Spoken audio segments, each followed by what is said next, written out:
ఈ 33వ సంకీర్తన మొట్టమొదటి వచనంలో మనం కానీ చూస్తే, నీతిమంతులారా యెహోవాను బట్టి ఆనందగానము చేయుడి, స్తుతి చేయుట యథార్థవంతులకు శ్రేయస్కరము.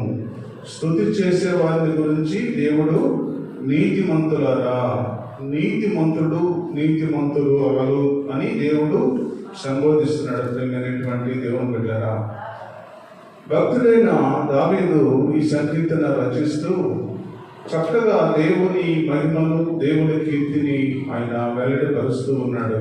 ప్రియమైనటువంటి దేవుని బిడ్డలారా, ఆయన ఎల్లప్పుడూ స్తుతి చేసేవాడు. ఎల్లప్పుడూ మరి రోజుకు 7 మార్లు ఆయన దేవుని స్తుతించేవాడు, 3 మార్లు ప్రార్థన చేసేవాడు. ఆయన ఎంతో భక్తి ఆయన ఉన్నట్టుగా మనం చూస్తూ ఉన్నాం. ప్రియమైనటువంటి దేవుని బిడ్డలారా, అందుకని 13వ చరణంలో అంటూ ఉన్నాడు, యెహోవా ఆకాశంలో నుండి కనిపెట్టుచున్నాడు, ఆయన నరులందరి దృష్టిని దృష్టించుచున్నాడు, తానున్న నివాస స్థలము నుండి భూలోక నివాసులందరి వైపు ఆయన చూచుచున్నాడు. అనేక మంది అనుకోవచ్చు, నేను చేస్తున్న పనులు, నేను చేస్తున్న కార్యాలు, నేను చేస్తున్న ఆలోచనలు ఎవరు చూస్తున్నారు అని అనుకోవచ్చు. ప్రియమైనటువంటి దేవుని బిడ్డలారా, అయితే దేవుడు మాట్లాడుతున్నాడు మా అందరితోటి. యెహోవా ఆకాశములో నుండి కనిపెడుతూ ఉన్నాడు. మనం చేసే ప్రతి క్రియను, ప్రతి ఆలోచనను, ప్రతి పరిస్థితులను కూడా దేవుడు కనిపెడుతూ ఉన్నాడు. ప్రియమైనటువంటి దేవుని బిడ్డలారా, ఆయన నరులందరినీ దృష్టించుచున్నాడు, చూస్తూ ఉన్నాడు.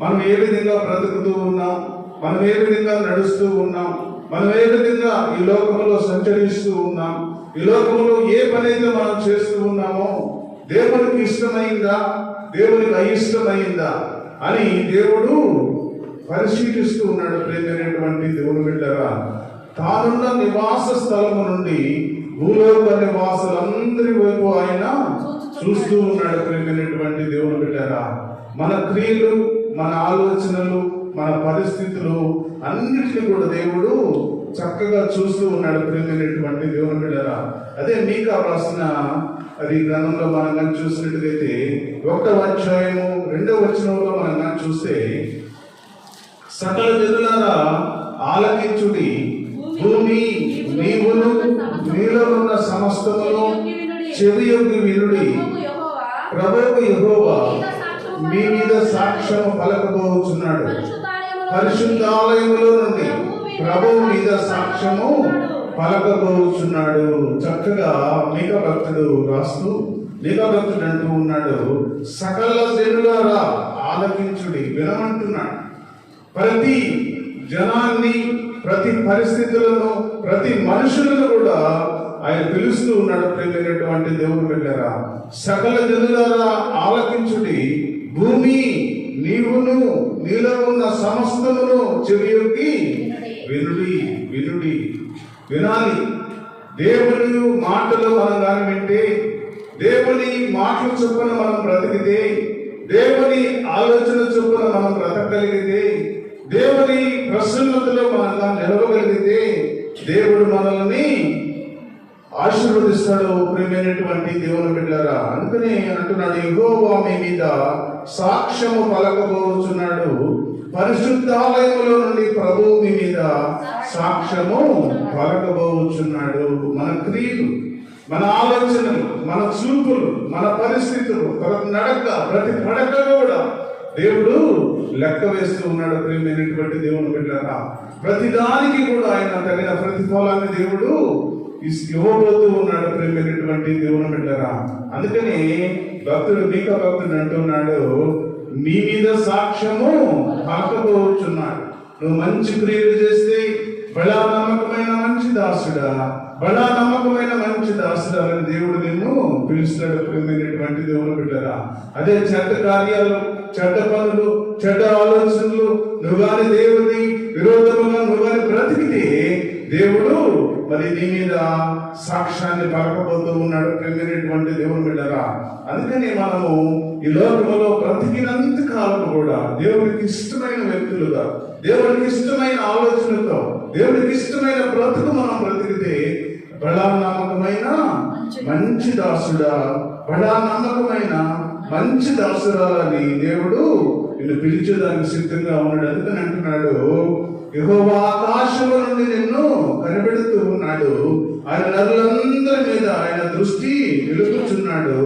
తానున్న నివాస స్థలము నుండి భూలోక నివాసులందరి వైపు ఆయన చూస్తూ ఉన్నాడు. ప్రియమైనటువంటి దేవుని బిడ్డరా, నీ ఆలోచన, నీ క్రియ, నీ పరిస్థితులు అన్నిటికీ దేవునికి ఇష్టముగా నువ్వు కానీ జీవిస్తే దేవుడు ఇష్టమైన బహుమానాన్ని నీకు ఇచ్చేదానికి దేవుడు సిద్ధంగా ఉన్నాడు. నువ్వేదైతే అనుకుంటావో, నువ్వేదైతే ఆలోచిస్తావో, నీకేదైతే ఇష్టమో దేవుడికి ఇష్టానుసారంగా నువ్వు కానీ బ్రతికితే దేవుడు నీకు ఇచ్చేదానికి సిద్ధంగా ఉన్నాడు. ప్రియమైనటువంటి దేవుని బిడ్డలారా, 15వ వచనంలో మనం చూస్తే, ఆయన వారందరి హృదయములను ఏకరీతిగా నిర్మించిన వాడు, వారి క్రియలన్నీ విచారించువాడు, వారిని దర్శించువాడు. చక్కగా ఆయన ప్రతి మనిషిని కూడా దర్శిస్తా ఉన్నాడు. ప్రతి వారి క్రియలను ఆయన పరిశీలిస్తూ ఉన్నాడు. ప్రియమైనటువంటి దేవుని బిడ్డలారా, ఈ మధ్యాహ్న కాల సమయంలో మన క్రియలు ఏ విధంగా ఉన్నాయి, మన పరిస్థితులు ఏ విధంగా ఉన్నాయి, మన చూపులు ఏ విధంగా ఉన్నాయి, మన ఆలోచనలు ఏ విధంగా ఉన్నాయి, ఒక్కసారి మనం ఆత్మ పరిశీలన చేసుకున్నట్టుగైతే దేవునికి ఇష్టమైన బిడ్డలుగా మనం బ్రతకాలని దేవుడు కోరుకుంటా ఉన్నాడు. ప్రియమైనటువంటి దేవుని బిడ్డలారా, తర్వాత వచ్చిన మనం చూస్తే, ఏ రాజును సేనా బలము చేత రక్షింపబడడు, ఏ వీరుడును అధిక బలము చేత తప్పించుకొనడు. రక్షించుటకు గుర్రము అక్కరకు రాదు, అది దాని విశేష బలము చేత మనుషులను తప్పింపజాలదు. చక్కగా దేవుడు మాట్లాడుతూ ఉన్నాడు. ప్రియమైనటువంటి దేవుని బిడ్డలారా, శక్తి చేతను బలము చేతను ఏది కాదు, అది దేవుని ఆత్మ చేతనే ఏ కార్యాన్నైనా కూడా చేయగలడు. ప్రియమైనటువంటి దేవుని బిడ్డలారా, ఈ మధ్యాహ్న కాల సమయంలో దేవుడు నీతోటి నాతోటి మాట్లాడుతూ ఉన్నాడు. ఇంకా నువ్వు లోకానుసారముగా లోకస్తుల మీద ఆధారపడి, ఇంకా నువ్వు శక్తి చేత బలము చేత ఆధారపడి నువ్వు జీవిస్తున్నావేమో. ప్రియమైనటువంటి దేవుని బిడ్డలారా, ఈ మధ్యాహ్న కాల సమయంలో దేవుడు మాట్లాడుతూ ఉన్నాడు. ఈ మధ్యాహ్న కాల సమయంలో దేవుడు నీతో సూటిగా మాట్లాడుతూ ఉన్నాడు. ఇంకా నువ్వు దేవుడి మీద ఆధారపడి జీవిస్తున్నావా?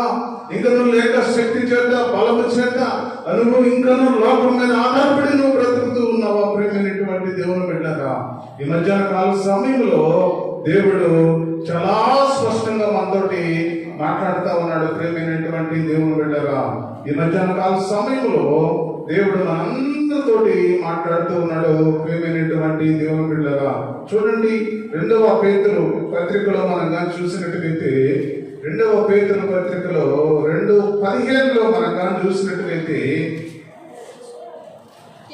తిన్నని మార్గము విడిచి బేయోను కుమారుడైన బిలాము పోయిన మార్గమును బట్టి త్రోవ తప్పిపోయేది. ఆ బిలాము దుర్నీతి వలన కలుగు బహుమానములు ప్రేమించను.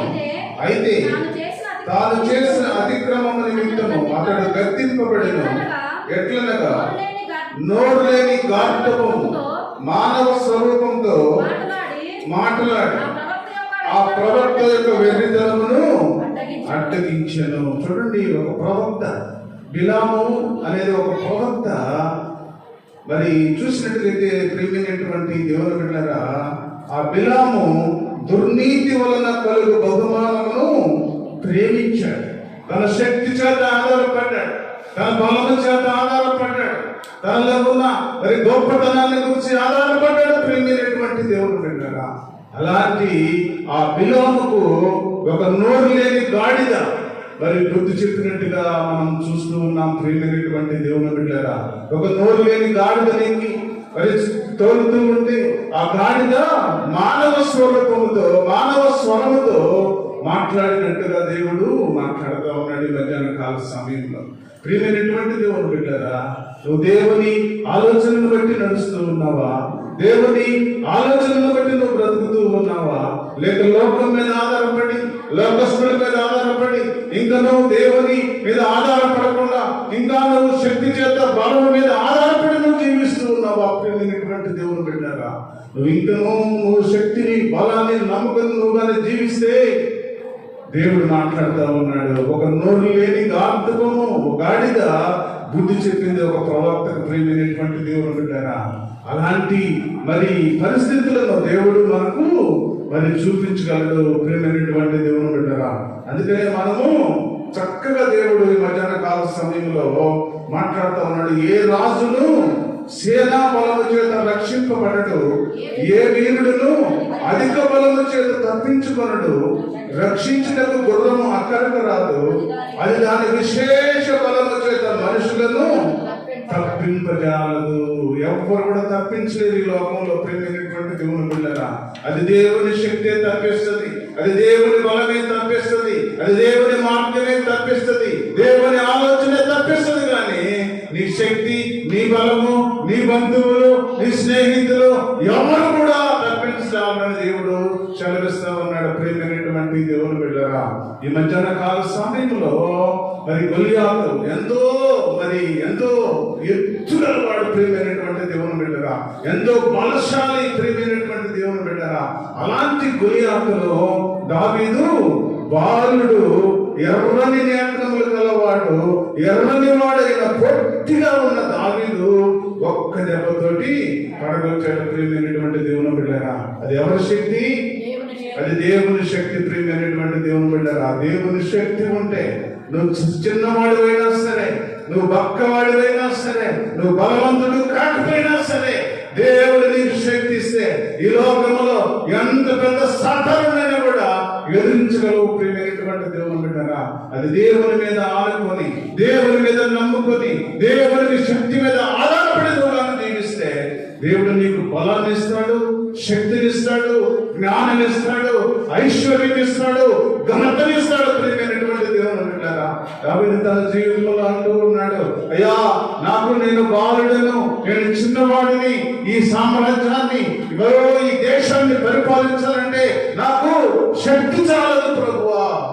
అయ్యా నేను చిన్నగా ఉన్నాను ప్రభువా అని ప్రార్థన చేసినప్పుడు దేవుడు మాట్లాడుతూ ఉన్నాడు, నీకు తెలివే కాదు, నీకు శక్తే కాదు, ఘనతలు కూడా నేను ఇస్తున్నానని దేవుడు తెలియజేశాడు. ప్రియమైనటువంటి దేవుని బిడ్డలారా, దేవుడి మీద ఆధారపడితే నీకు ఏది కావాలంటే దేవుడు అది ఇస్తాడు. నీ మనసులో లేకపోయినా సరే, నీకు ఏది అవసరమో దేవుడు నీకు ఇచ్చేదానికి దేవుడు సిద్ధంగా ఉన్నాడు. నువ్వైతే దేవుని సన్నిధిలో నిందారహితుడుగా, దేవుని సన్నిధిలో దేవునికి ఇష్టమైన బిడ్డగా, దేవుని సన్నిధిలో దేవునికి ఇష్టమైన ఆలోచనతో నువ్వు నడవగలిగితే దేవుడు నీకు కావలసినవన్నీ కూడా ఇచ్చేదానికి దేవుడు సిద్ధంగా ఉన్నాడు. ప్రేమైనటువంటి దేవుని బిడ్డలారా, తర్వాత వచ్చిన మనం చూస్తే వారి ప్రాణమును మరణము నుండి తప్పించుటకును, కరువులో వారిని సజీవులుగా కాపాడుటకును, యెహోవా దృష్టి ఆయన యందు భయభక్తులు గల వారి మీదను, ఆయన కృప కొరకు కనిపెట్టుకుని వారి మీదను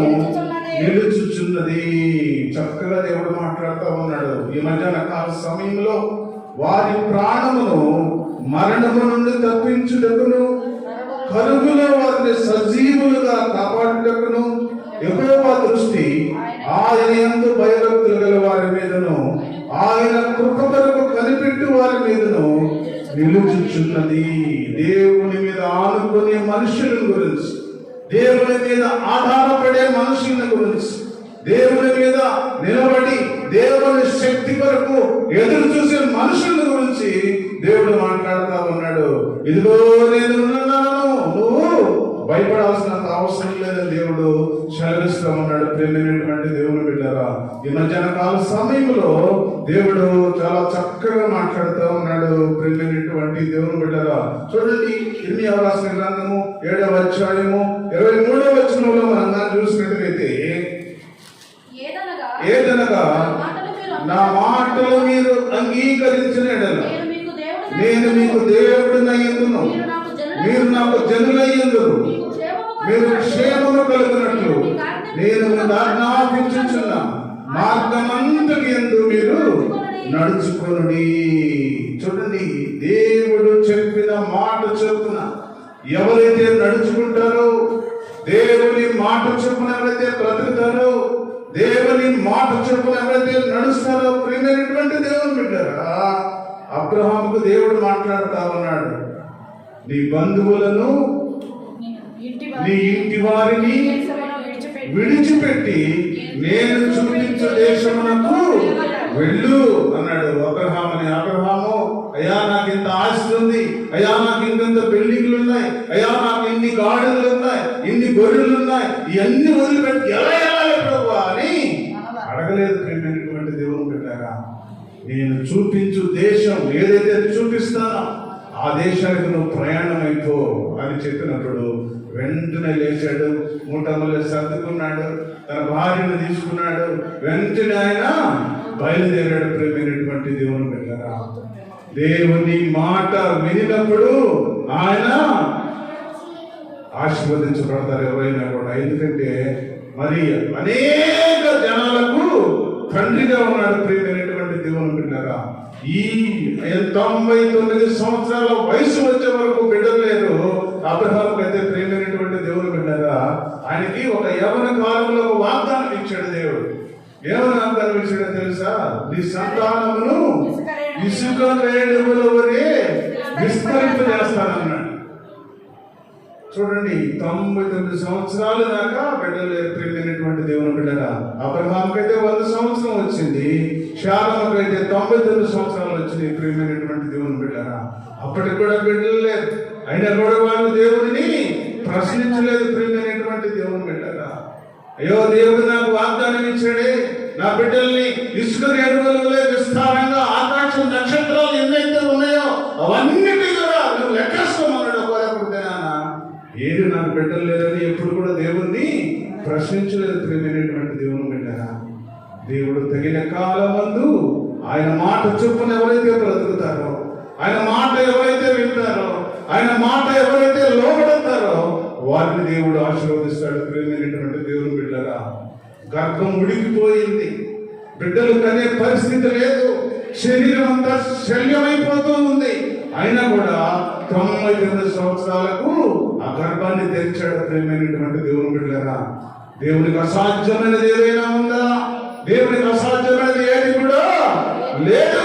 ప్రియమైనటువంటి దేవుని బిడ్డలారా, ఎందుకంటే ఆయన మాట చొప్పున వాళ్ళు బ్రతికారు కనుక, ఆయన మాట చొప్పున వాళ్ళు నడిచారు కనుక, ఆయన మాట చొప్పున వాళ్ళు ముందుకు సాగారు కనుక వారిని దేవుడు ఆశీర్వదించాడు. ప్రియమైనటువంటి దేవుని బిడ్డలారా, ఈ మధ్యాహ్న కాల సమయంలో దేవుడు మనందరితోటి మాట్లాడుతూ ఉన్నాడు. ప్రియమైనటువంటి దేవుని బిడ్డలారా, చక్కగా దేవుని మాటకుగా నువ్వు లోబడితే, దేవుని మాటలు వింటే దేవుడు నిన్ను కూడా అదే స్థితిలో ఉంచుతాడు. ప్రియమైనటువంటి దేవుని బిడ్డలారా, అందుకని అంటున్నాడు, యెహోవా దృష్టి ఆయన యందు భయభక్తులు గల వారి మీదను, ఆయన కృప కొరకు కనిపెట్టుకున్న వారి మీదను నిలుచుచున్నది. నువ్వు ఏ స్థితిలో ఉన్నా సరే, నువ్వు ఒక కూలివాడిగా ఉండవచ్చు, ఒక పని చేసుకునేవాడిగా ఉండొచ్చు, ఒక ఉద్యోగస్తుడిగా ఉండొచ్చు, నువ్వు అడుగు తినే స్టేజ్లో ఉండొచ్చు. ప్రియమైనటువంటి దేవుని బిడ్డలారా, లాజరు ఏ స్థితిలో ఉన్నాడు? అడుగు తినే స్టేజ్లో ఉన్నాడు. అయితే దేవుని యందు భయభక్తులు కలిసి జీవించాడు. ప్రియమైనటువంటి దేవుని బిడ్డలారా, అందుకని ఆయన రొమ్ము మీద కూర్చోబెట్టుకున్నాడు. చనిపోయిన తర్వాత అబ్రహాము రొమ్ము మీద ఆనుకొని నెమ్మది పొందుతూ ఉన్నాడు. ప్రియమైనటువంటి దేవుని బిడ్డలారా, ఎందుకంటే ఈ భూలోకంలో బ్రతికినంత కాలము కూడా మనం దేవునికి ఇష్టంగా మనం బ్రతకగలిగితే, దేవునికి ఇష్టంగా మనం నడవగలిగితే, దేవునికి ఇష్టంగా మనం దాని ముందుకు సాగగలిగితే, ప్రియమైనటువంటి దేవుని బిడ్డలారా, చక్కగా దేవుడు నిన్ను ముందుకు నడిపిస్తాడు, దేవుడు నిన్ను ప్రేమిస్తాడు, దేవుడు నీకు మంచి స్థితిని దేవుడు ఇస్తాడు. ప్రేమైనటువంటి దేవుని బిడ్డలారా, అందుకని అంటున్నాడు, ఆయన కృప వరకు కనిపెట్టుకుని వారి మీద ఆయన కృప నిలుచుచున్నది. దేవుడు మాట్లాడుతూ ఉన్నాడు, మనము యెహోవా పరిశుద్ధ నామమందు నమ్మిక ఉంచి ఉన్నాము, ఆయనను బట్టి మన హృదయము సంతోషించుచున్నది, మన ప్రాణము యెహోవా కొరకు కనిపెట్టుకునిచున్నది. అయితే మనకు సహాయము మనకు కేడమై ఉన్నాడు. యెహోవా, మేము నీ కొరకు కనిపెట్టుకొనుచున్నాము, నీ కృప మా మీద ఉండును గాక. ఎవరైతే దేవుడి కొరకు కనిపెట్టుకుని ఉంటారో, ఎవరైతే దేవుని కొరకు ఇష్టంగా జీవిస్తారో, ఎవరైతే దేవుని ప్రేమ కొరకు ఎవరైతే ఎదురు చూస్తూ ఉంటారో, ఆయన కృప నీ మీద ఉంటది, నీ బిడ్డల మీద ఉంటది, నీ సంతానం మీద ఉంటది, నీ కలిగిన సమస్తం మీద ఉంచ ఉంచడానికి దేవుడు సిద్ధంగా ఉన్నాడు. ప్రేమైనటువంటి దేవుని బిడ్డలారా, అదే చక్కగా దేవుడు మాట్లాడుతున్నాడు. యెహోవా, మేము నీ కొరకు కనిపెట్టుకొనుచున్నాము, నీ కృప మా మీద నుండునుగాక. నీ మీద ఉంటుంది. దేవుని కొరకు కనిపెట్టుకో, దేవుని కృప కొరకు కనిపెట్టు, దేవుని ప్రేమ కొరకు కనిపెట్టు, దేవుని ఆలోచన కొరకు కనిపెట్టు, దేవుని నడక కొరకు కనిపెట్టు, దేవుని పరిస్థితుల కొరకు కనిపెట్టినట్లయితే దేవుని కృప నీ మీద, నీ బిడ్డల మీద, నీ సంతానం మీద, నీ కలిగిన సమస్తం మీద, సంఘం మీద దేవుడు దయచేయునుగాక. చిన్న ప్రార్థన చేసుకుని మనం ముందుకెళ్దాం. మమ్మల్ని